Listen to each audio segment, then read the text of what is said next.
Buenos días, alumnos. Estamos en el mes de octubre. Es el 12 de octubre. Feliz lunes. Tengo una presentación para ustedes. Se está acercando el Día de los Muertos, ¿sabían? Es un día que se celebran mucho en el país de México y lo hemos platicado antes aquí en la escuela, pero tal vez en sus clases van a pasar un tiempo platicando de qué es el Día de los Muertos y por qué es importante para muchas personas. Quiero saber, ¿en tu familia celebras el Día de los Muertos? Aquí hay una foto de un altar y fotos en el altar. Y en los años pasados, aquí en la escuela, hemos tenido un altar. Aquí también los padres han hecho un altar en el centro de Santa Rosa. Así que es parte del tema del día de hoy. Es una celebración que viene de México, pero ahora lo celebramos aquí en los Estados Unidos por la influencia de muchos mexicanos aquí en Estados Unidos. ¿Se acuerdan que estuvimos leyendo el libro de Silvia Méndez? Y tengo una foto nueva de ella. Aquí está ella hace 10 años, en el año 2010. Aquí con el presidente Barack Obama, ella recibió un honor, es una medalla de la libertad, se llama, medalla de la libertad por su trabajo con los derechos humanos y ella recibió esta medalla por el presidente Barack Obama hace 10 años. Okay, así que lo que hizo Silvia y su familia fue muy, muy importante. Ok, estamos en el libro de Separate is Never Equal. Estuve viendo algo aquí. Voy a leer porque hemos pasado como 2 semanas sin leer el libro. ¿Se acuerdan que en la última página que leímos la vez pasada, el papá de Silvia decidió llevar este caso a la corte porque no dejaban que sus hijos, no los dejaban ir a una escuela con niños blancos? ¿Se acuerdan? Y él dijo, esta es una injusticia. Y decidió, la única manera en que pudo resolver su problema era ir a corte con un abogado. Así que consiguió un abogado. ¿Se acuerdan este dibujo? Y no sé si leí el letrero, y eso no es algo inventado en tiempos pasados. En una alberca pública no eran solamente escuelas donde los niños blancos y, como digamos, morenos, negros, no podían estudiar juntos, pero tampoco usar las mismas albercas o parques o fuentes de agua. Y en el letrero los están comparando con perros, porque aquí dice en inglés, no dogs or Mexicans allowed in this public pool. No era una alberca privada, era una alberca pública, es decir, del gobierno. Están comparando los mexicanos con los perros. Este sí es racismo, se llama racismo.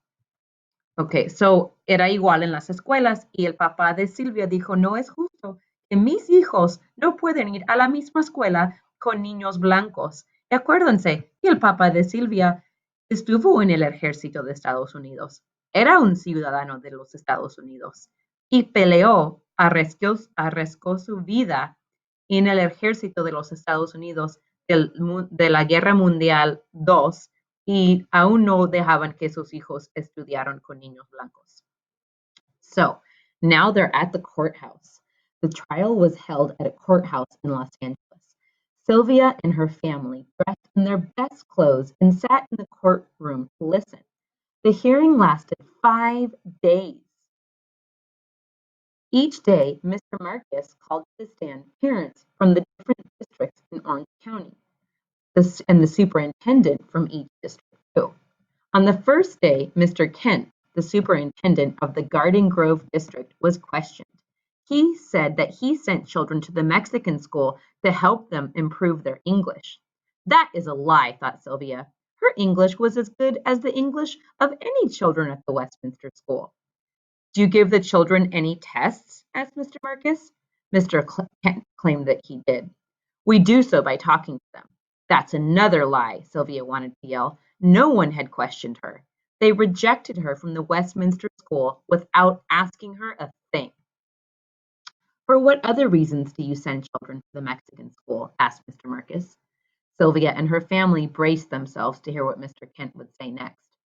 for their social behavior. They need to learn cleanliness of mind, manner, and dress. They are not learning that at home. They have problems with lice, impertigo, and tuberculosis. They have generally dirty hands, face, neck, and ears. Whew, this is true. These were his words. The Mendez family and others in the room stared at Mr. Kent in disbelief. What he was saying was not true. It was degrading.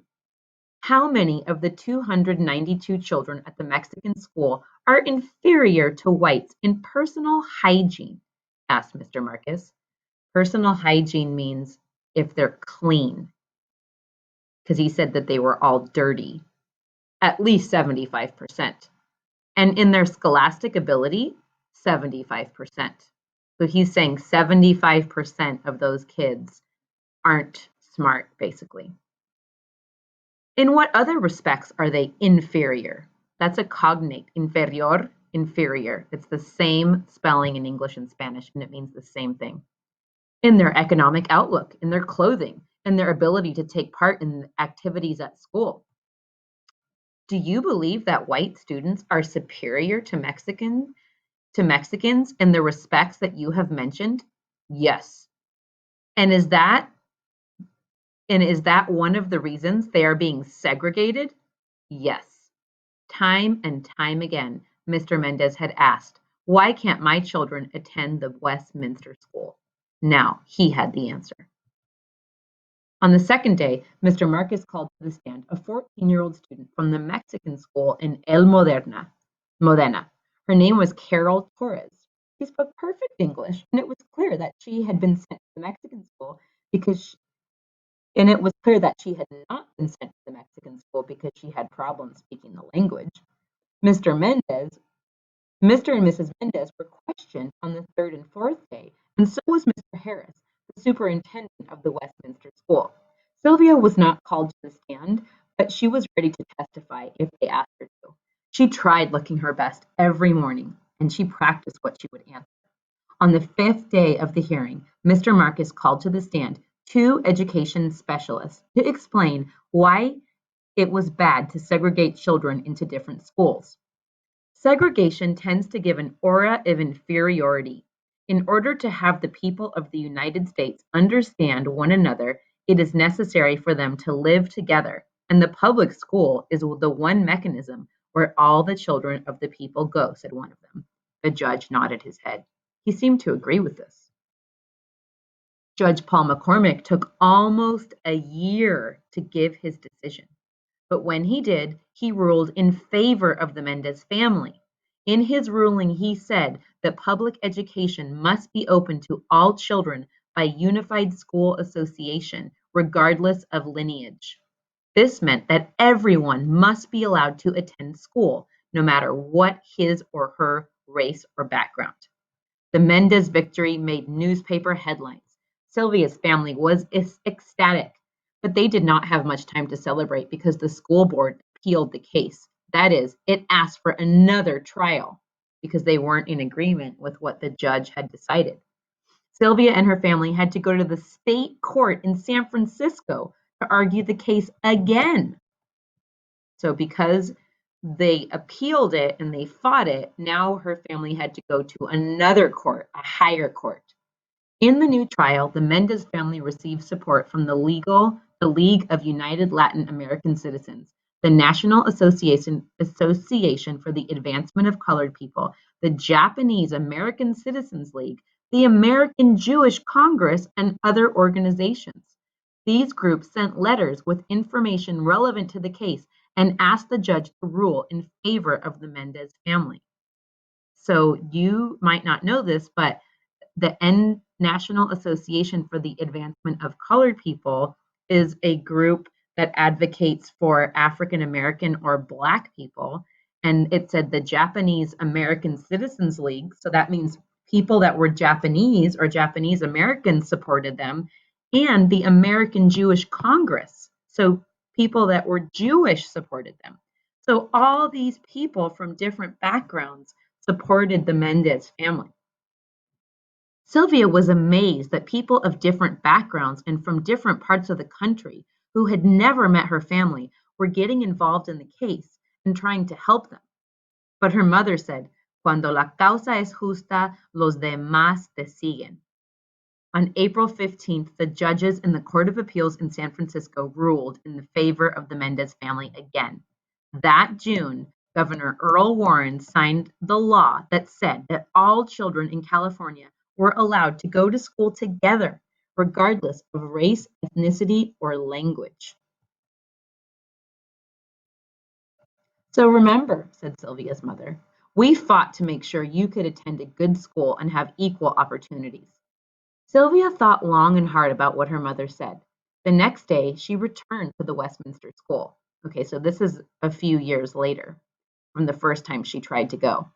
This time, she did not listen to any whispers. She ignored the children who pointed at her and called her names. So even though she was allowed to go, sounds like she was mistreated.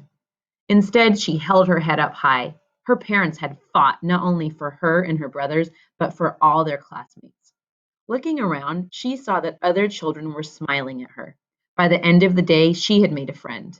And by the end of the school year, she had made many friends of different backgrounds. She knew that her family had fought for that. Well, that's nice to know that later on that kids were being nice to her that same day. So that is the end of the story. And here are some pictures of Sylvia Mendez. That's her. I had showed you that picture before. That's the picture that I just showed you when she got the Medal of Freedom from President Obama.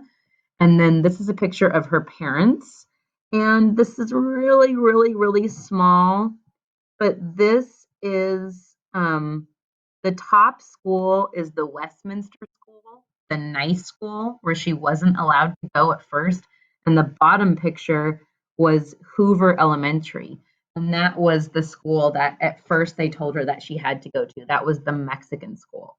So I'm going to read really small print. It says from the time this book was published, now the family went to court almost 70 years ago, but their fight is relevant today. As the education specialists in the trial argued, the segregation of children creates feelings of superiority in one group and inferiority in another. We need to be able to interact and mingle so that prejudices break down, so that we can learn from one another, and so that everyone has a fair shot at success. This is a note from the author. My hope is that this book will help children and young people learn about this important yet little known event in American history. A lot of people don't even know that Mexican kids weren't allowed to go to school with white kids, and they don't even know about Sylvia Mendez. I hope that they will see themselves reflected in Sylvia's story and realize that their voices are valuable and that they too can make meaningful contributions to this country. So that is why for Hispanic Heritage Month or Latino Heritage Month, I wanted to share with you this story about this important Latina American woman, Sylvia Mendez. And the last thing I wanted to tell you is if you are interested, the author of this book, his name is Duncan. Oops, here it comes. It's loading. Sorry. The person that wrote this book, he's pretty talented. He is the author and the illustrator. Hubiera puesto ilustrador también, porque él es los dos. Duncan Tonatiuh, no sé si lo estoy diciendo bien. Duncan Tonatiuh.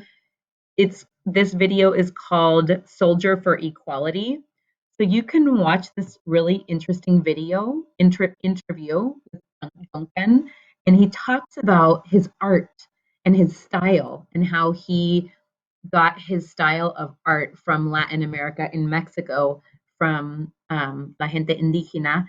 No me acuerdo si dijo los aztecas o los, creo que dijo esto, pero lo explica en la entrevista. So es muy interesante, es en inglés.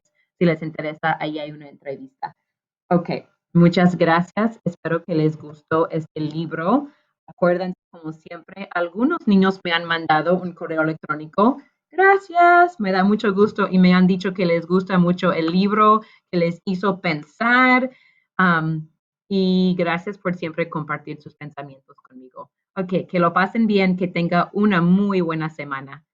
Adiós.